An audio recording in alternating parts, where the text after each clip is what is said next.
Hello, my name is Patricia Elia. Thanks for being with me today. I'm from Elia Associates and I'm here to talk to you a little bit about corporate governance. I know it sounds very exciting, but I think it's important if you care about your condominium community to ensure that corporate governance is in place and is actually being managed in the most effective way. What is corporate governance? Very simply, it's the policies, procedures, and processes that your condominium corporation uses to operate every day. What does it give you? It gives you accountability, responsibility, and transparency. And those are the three things I'd like to focus on today. Accountability. Are you entitled to accountability? I believe you are. I think you should know how your resources are spent and how your corporation is being managed on an annual basis. Now you may say, well, the audited financials tell me enough. But you have to remember that audited financials are the result of a year of performance. What you also want to know is, are the most efficient processes being used by my board of directors together with its team to spend resources?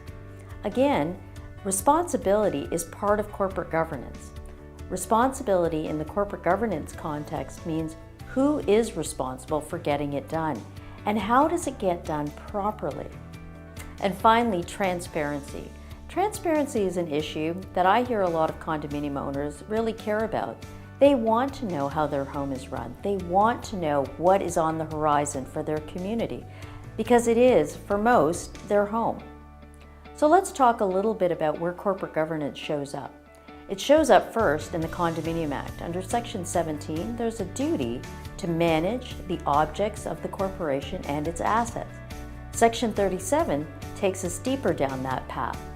It tells directors the standard to which they must perform. They must act in good faith, they must act in the interest of the corporation, and they must do prudent due diligence. This is all important when you're spending millions of dollars on contracts per year. If you look at the economic engine that your community is, you want to make sure that you get the most bang for your buck for every cent that goes into that corporation. So with that said, where do we go from there? We go to the declaration and the bylaws and the rules. They all form part of your corporate governance structure. Did you know that? Well, yes, the declaration tells us the parameters of your condominium corporation. The bylaws go deeper, and the operating bylaw tells us exactly things like who can chair your meetings and who can sign a contract and bind the corporation. You may say, Patricia, well, why is that important?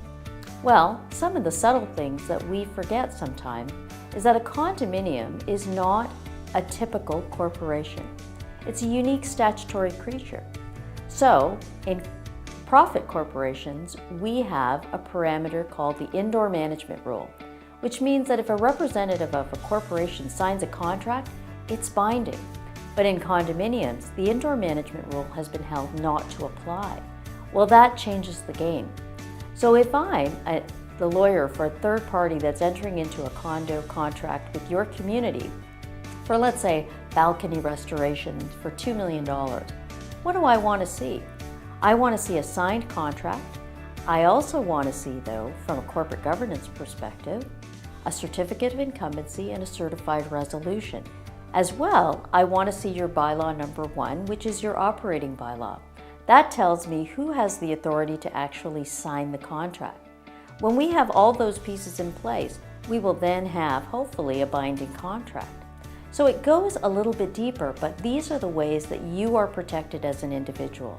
You can make sure that your contracts are valid and up to date. You can make sure that your commitments will be honored. And that's something that where you're operating a non-for-profit organization, accountability, responsibility, and transparency all come back into play. And that is how you take care of your investment.